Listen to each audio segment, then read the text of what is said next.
ఒక సరస్సులో 3 చేపలు ఉండేవి. అవి మంచి స్నేహితులు.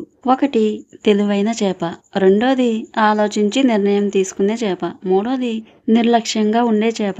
ఒకరోజు సరస్సు సమీపంలో కొంతమంది జాలర్లు కనిపించారు. వారు సరస్సులో చేపలు చాలా ఉన్నాయని గమనించి మరుసటి రోజు వచ్చి వాటిని పట్టుకోవాలని వాళ్ళు నిర్ణయించుకున్నారు. ఆ 3 చేపలు ఈ విషయాన్ని గమనించాయి.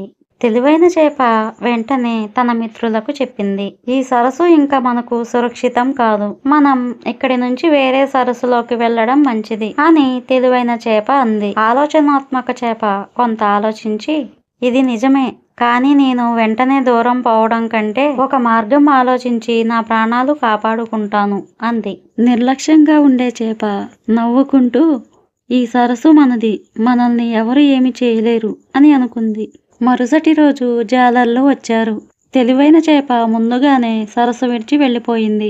ఆలోచనాత్మక చేప చనిపోయినట్లు నీటిపై తేలిపోయింది. జాలర్లు ఆ చేప చనిపోయిందని ఆ చేపను వదిలేశారు.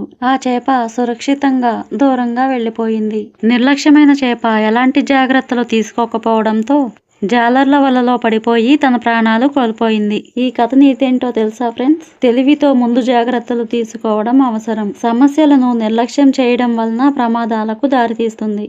వ్యూహాత్మక ఆలోచన కష్ట సమయంలో కాపాడుతుంది. రామచంద్రపురం అనే ఊరిలో గంగయ్య అనే రైతు ఉండేవాడు. అతని పంట పొలాల్లో మంచి రాబడి రావడంతో గంగయ్య అతనింటికి స్వీట్స్ ని తీసుకొని వెళ్ళాడు. అదే ఊరిలో ఒక తిండిబోతు దయ్యం ఉంది. ఆ దయ్యానికి స్వీట్స్ అంటే చాలా ఇష్టం. ఆ స్వీట్స్ వాసన రావడంతో ఊరంతా జల్లెడ పట్టింది. చివరికి గంగయ్య ఇంటికి చేరింది. గంగయ్య వాళ్ళు తినడానికి ఆ స్వీట్స్ అన్ని ఒక చోట పెట్టుకున్నారు. అప్పుడు ఆ దయ్యం వచ్చి ఆ స్వీట్స్ ని చూసి చాలా సంతోషించింది. ఆ స్వీట్స్ ని దయ్యం తినాలి అనుకున్నప్పుడు గంగయ్య అక్కడికి వస్తాడు. గంగయ్యని ఆ స్వీట్స్ ఇమ్మని అడుగుతుంది. కానీ గంగయ్య ఒక షరతు పెడతాడు. అతను పండించే పంట పొలాల్లో చెత్తా చెదారాన్ని తీసి శుభ్రం చేయమని చెప్తాడు. దయ్యం తినుకుంటూ ఆ పొలాన్ని శుభ్రం చేసింది. శుభ్రం చేశాక మళ్ళీ గంగయ్య దగ్గరికి వస్తుంది ఆ దయ్యం. గంగయ్య మళ్ళీ ఆ దయ్యానికి ఇంకొక పని చెప్తాడు. గంగయ్య పొలంలో ఒక బావి తవ్వమని ఆ దయ్యానికి చెప్తాడు. గంగయ్య చెప్పినట్లు అది సగం బావి తవ్వింది. కానీ ఆ దయ్యానికి చిరాకు వచ్చింది. ఇక ఆ దయ్యం ఆ పని చేయలేనని చెప్పి అక్కడి నుంచి పారిపోయింది.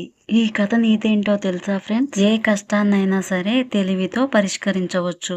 ఫ్రెండ్స్, ఇలాంటి మరిన్ని స్టోరీస్ కావాలంటే మన ఛానల్ని సబ్స్క్రైబ్ చేయండి, షేర్ చేయండి, లైక్ చేయండి. మరొక మంచి స్టోరీతో రేపు వచ్చేస్తాను. బాయ్.